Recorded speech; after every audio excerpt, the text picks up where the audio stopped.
اعوذ باللہ من الشیطان الرجیم بسم اللہ الرحمن الرحیم۔ سورہ یوسف آیات نمبر 11 تا 21 میں تفصیل کہ کس طرح حضرت یوسف علیہ السلام کے بھائیوں نے ان سے چھٹکارا حاصل کرنے کے لیے سازش تیار کی اور پھر جنگل میں لے جا کر ایک کنویں میں پھینک دیا۔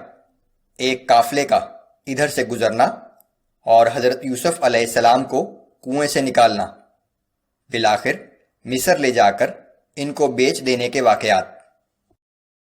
اعوذ باللہ من الشیطان الرجیم۔ قالوا یا ابانا ما لک لا تأمنا علی یوسف وإنا له لناصحون۔ اس کے بعد وہ کہنے لگے کہ ابا جان، کیا بات ہے کہ آپ یوسف کے بارے میں ہم پر اعتماد نہیں کرتے، حالانکہ ہم اس کے سچے خیر خواہ ہیں۔ ارسلہ معنا غدا یرتع ویلعب وإنا له لحافظون۔ آپ یوسف کو کل ہمارے ساتھ جنگل میں بھیج دیجئے تاکہ وہ خوب کھائے اور کھیلے، اور یقیناً ہم اس کی ہر طرح حفاظت کریں گے۔ قال انی لیحزننی ان تذهبوا به واخاف ان یأکلہ الذئب وانتم عنہ غافلون۔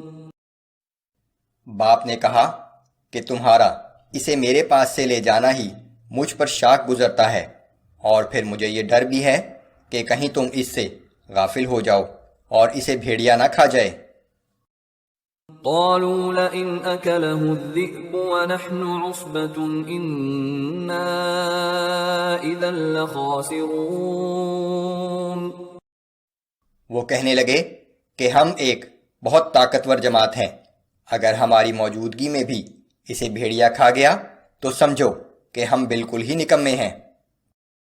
فلما ذهبوا به وأجمعوا أن يجعلوه في غيابة الجب۔ پھر جب وہ یوسف کو لے گئے تو سب اس بات پر متفق ہو گئے کہ اسے ایک تاریک کنویں کی تہ میں ڈال دیں۔ وَأَوْحَيْنَا إِلَيْهِ لَتُنَبِّئَنَّهُم بِأَمْرِهِمْ هَذَا وَهُمْ لَا يَشْعُرُونَ۔ اور اس وقت ہم نے یوسف کی طرف وحی بھیجی کہ ایک دن آئے گا جب تم سب کے سامنے انہیں ان کی یہ سازش یاد دلاؤ گے، اور اس وقت یہ لوگ تمہیں پہچان بھی نہ سکیں گے۔ وَجَاءُوا أَبَاهُمْ عِشَاءً يَبْكُونَ۔ پھر یوسف کے بھائی رات کے وقت اپنے باپ کے پاس روتے ہوئے آئے۔ قالوا يا أبانا إنا ذهبنا نستبق وتركنا يوسف عند متاعنا فأكله الذئب۔ اور کہنے لگے کہ ابا جان، یوسف کو اپنے اسباب کے پاس چھوڑ کر ہم تو دوڑنے اور ایک دوسرے سے آگے نکلنے میں مصروف ہو گئے، اس دوران اسے ایک بھیڑیا کھا گیا۔ وَمَا أَنتَ بِمُؤْمِنٍ لَنَا وَلَوْ كُنَّا صَادِقِينَ۔ اور ہم جانتے ہیں کہ آپ ہماری بات کا یقین نہیں کریں گے، خواہ ہم کتنے ہی سچے ہوں۔ وَجَاءُوا عَلَى قَمِيصِهِ بِدَمٍ كَذِبٍ۔ اور وہ یوسف کی قمیص پر جھوٹا خون بھی لگا لائے تھے۔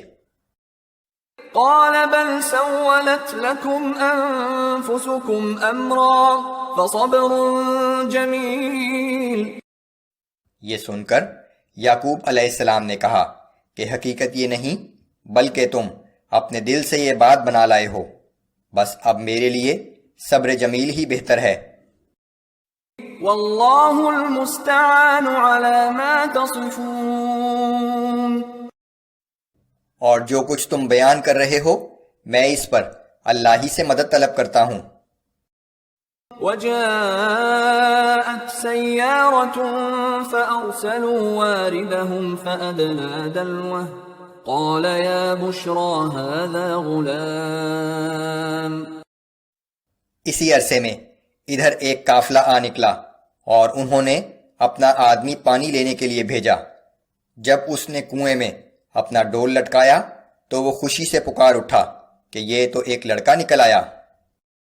وَأَسَرُّوهُ بِضَاعَةً وَاللَّهُ عَلِيمٌ بِمَا يَعْمَلُونَ۔ قافلے والوں نے اسے ایک قیمتی مال تجارت سمجھ کر چھپا لیا اور جو کچھ وہ کر رہے تھے اللہ اسے خوب جانتا تھا۔ وَشَرَوْهُ بِثَمَنٍ بَخْسٍ دَرَاهِمَ مَعْدُودَةٍ وَكَانُوا فِيهِ مِنَ الزَّاهِدِينَ۔ پھر انہوں نے یوسف کو چند درہم کے عوض حقیر سی قیمت پر بیچ ڈالا اور اس معاملے میں انہوں نے بہت ہی قناعت پسندی کا مظاہرہ کیا۔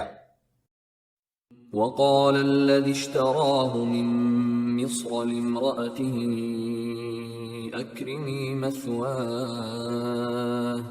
أكرمي مثواه عسى أن ينفعنا أو نتخذه ولدا۔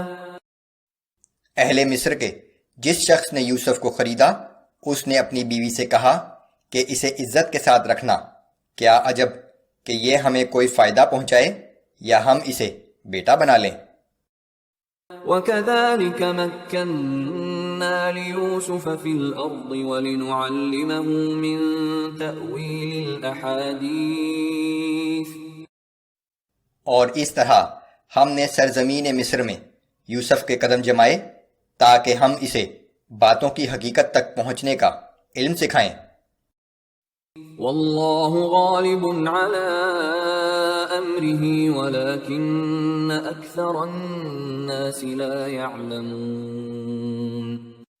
اور اللہ جس کام کا ارادہ کرتا ہے وہ ہو کر رہتا ہے، لیکن اکثر لوگ اس حقیقت کو نہیں جانتے۔ یوسف علیہ السلام کے بھائیوں نے پہلے انہیں مارنے کا ارادہ کیا، پھر ان سے جان چھڑانے کے لیے انہیں ایک کنویں میں پھینک دیا، لیکن اللہ نے اس شر کو خیر میں بدل دیا اور یوسف علیہ السلام کو مصر پہنچا کر حکومت میں ایک اعلیٰ عہدہ عطا کر دیا۔